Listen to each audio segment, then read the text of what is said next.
നമസ്കാരം. വിപ്ലവകരമായ പ്രഖ്യാപനങ്ങളോടെ അമേരിക്കയുടെ പ്രസിഡന്റ് പദവിയിലെത്തിയ ഡൊണാൾഡ് ട്രംപ് അധികാരത്തിൽ എത്തിയ അന്നു മുതൽ സകലരെയും ഞെട്ടിച്ചുകൊണ്ടാണ് പല പ്രഖ്യാപനങ്ങളും നയങ്ങളും നടപ്പിലാക്കുന്നത്.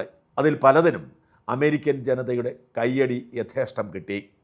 പ്രത്യേകിച്ച് അനധികൃത കുടിയേറ്റക്കാരെ നിയന്ത്രിക്കുന്ന കാര്യത്തിൽ അതിൻ്റെ ഫലം അമേരിക്ക ഇപ്പോൾ അനുഭവിക്കുന്നുണ്ട്. ഓരോ ദിവസവും ആയിരക്കണക്കിന് ആളുകൾ മെക്സിക്കൻ ബോർഡർ വഴി അമേരിക്കയിലേക്ക് എത്തിക്കൊണ്ടിരുന്നത് ഇപ്പോൾ പൂർണ്ണമായും നിലച്ചു എന്ന് മാത്രമല്ല, അമേരിക്കയിലുള്ള അനധികൃത കുടിയേറ്റക്കാരെ ഓരോരുത്തരെയായി തപ്പിപ്പിടിച്ച് നാട് കടത്തുകയും ചെയ്യുന്നു. അങ്ങനെ കയ്യടി കിട്ടുമ്പോഴും ട്രംപിൻ്റെ എടുത്തുചാട്ടവും മറ്റുള്ളവരോടുള്ള പുച്ഛവും സൗഹൃദ രാജ്യങ്ങളെ പോലും അപമാനിക്കുന്നതുമൊക്കെ വലിയ തിരിച്ചടിയായി മാറുന്നു. അങ്ങനെ ട്രംപ് ലോകത്തെ എല്ലാ രാജ്യങ്ങളുടെയും ശത്രുപട്ടികയിലെത്തുന്നു. ട്രംപിനെ ഇഷ്ടമുണ്ട് എന്ന് തറപ്പിച്ച് പറയാൻ കഴിയുന്ന ഒരു രാജ്യം പോലും ഇല്ലാത്ത സാഹചര്യമുണ്ടായി. പരമ്പരാഗതമായി അമേരിക്കയോട് ചേർന്ന് നിന്നിരുന്ന യൂറോപ്യൻ രാജ്യങ്ങളെയും ബ്രിട്ടനെയും കാനഡയും വരെ ട്രംപ് വെറുപ്പിച്ചു.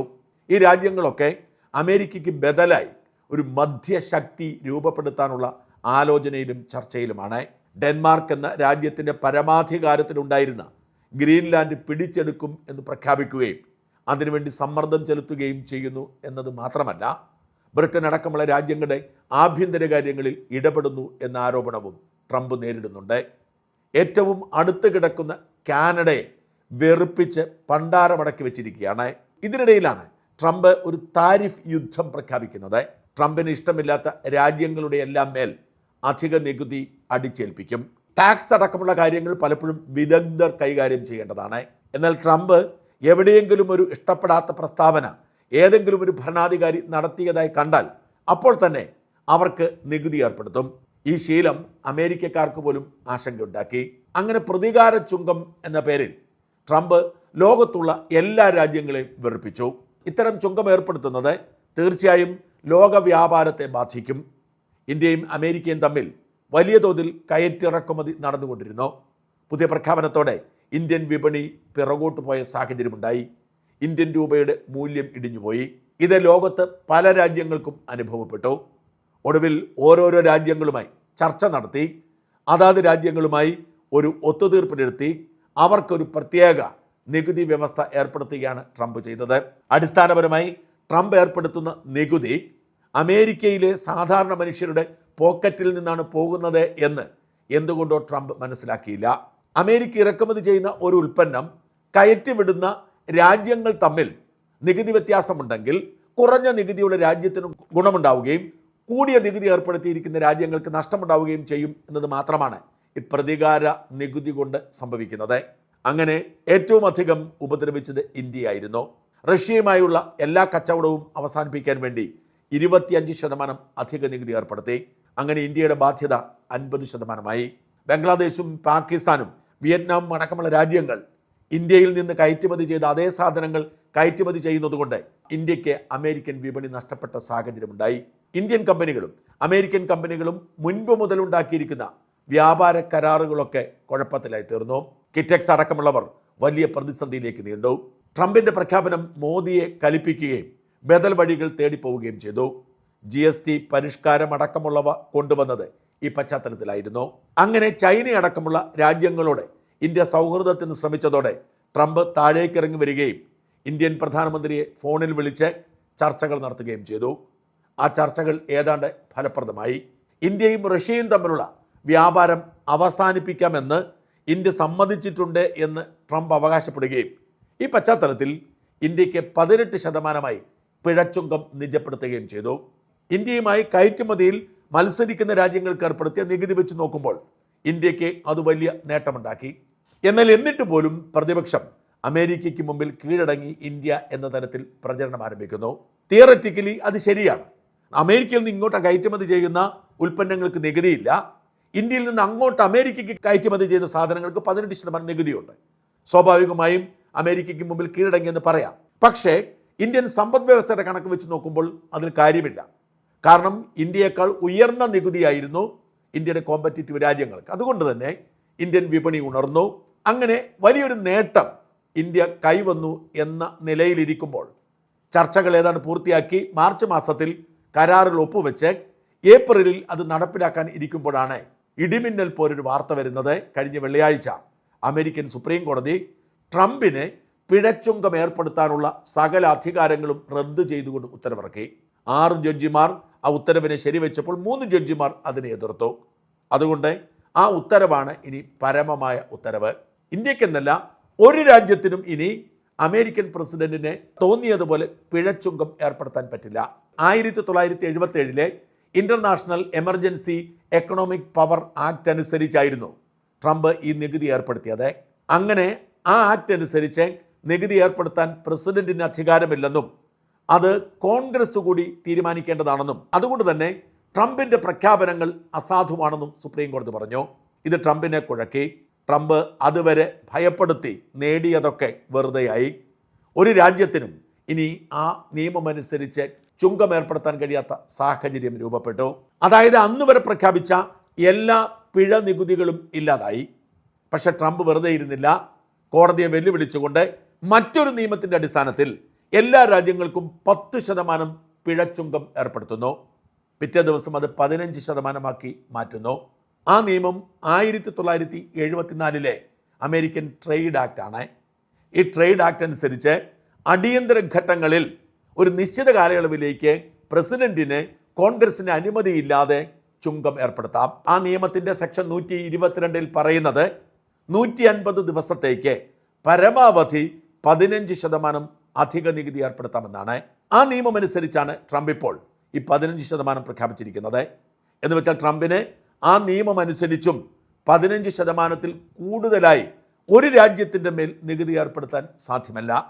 മാത്രമല്ല 150 ദിവസം കഴിയുമ്പോൾ അത് പിൻവലിക്കണം, അല്ലെങ്കിൽ കോൺഗ്രസ് അത് നീട്ടിക്കൊടുക്കണം. കോൺഗ്രസ് നീട്ടിക്കൊടുക്കുന്ന കാര്യം പ്രയാസമാണ്.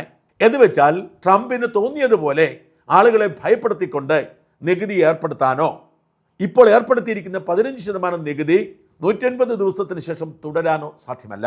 ഇതൊരു വല്ലാത്ത അനിശ്ചിതത്വമുണ്ടാക്കി.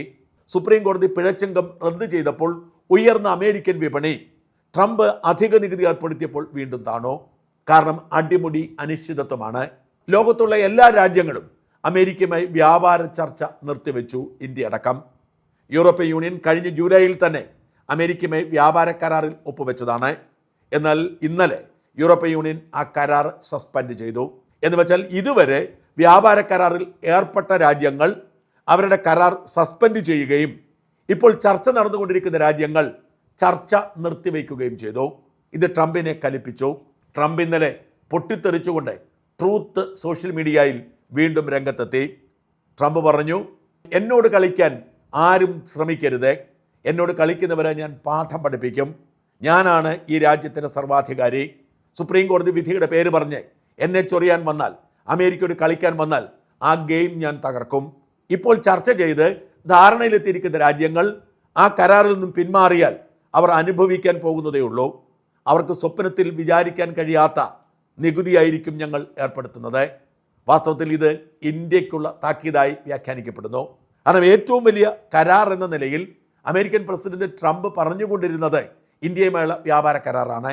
ഈ വ്യാപാര കരാർ നിലവിൽ വന്നാൽ വരുന്ന 5 വർഷത്തിനിടയിൽ $500 ബില്യൺ അമേരിക്കൻ ഡോളറിൻ്റെ ഉൽപ്പന്നങ്ങൾ ഇന്ത്യയിലേക്ക് കയറ്റിവിടും എന്നായിരുന്നു ട്രംപ് പ്രഖ്യാപിച്ചിരുന്നത്.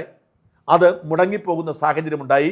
ചർച്ചകൾ പരിസമാപ്തിയിലെത്താൻ കരാർ ഒപ്പുവയ്ക്കുന്നതിന് മുൻപുള്ള എല്ലാ നടപടിക്രമങ്ങളും പൂർത്തിയാക്കാൻ കഴിഞ്ഞ ദിവസം ഇന്ത്യൻ പ്രതിനിധി സംഘം അമേരിക്കയ്ക്ക് പോവേണ്ടതാണ്.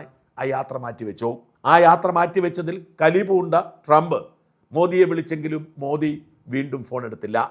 കാരണം ഇപ്പോഴത്തെ സാഹചര്യത്തിൽ ട്രംപിന് ഒരു ഉത്തരം പറയാൻ മോദിയുടെ കയ്യിൽ ഒന്നുമില്ല. ട്രംപാണെങ്കിൽ കലിപ്പിലുമാണ്. ട്രംപ് പറയുന്നത് മോദി ഒന്ന് ഒപ്പുവയ്ക്കണം, നമ്മൾ തമ്മിൽ ധാരണയിലെത്തിയതാണ്, ഇനി തിരുത്താൻ പറ്റില്ലെന്നാണ്. എന്നാൽ മോദിക്ക് ട്രംപിനോട് എത്ര വിധേയത്വമുണ്ടെങ്കിലും ആഭ്യന്തര രാഷ്ട്രീയം പരിഗണിച്ചുകൊണ്ട് അങ്ങനെ ഒപ്പുവയ്ക്കാൻ സാധ്യമല്ല എന്നതാണ് വാസ്തവം.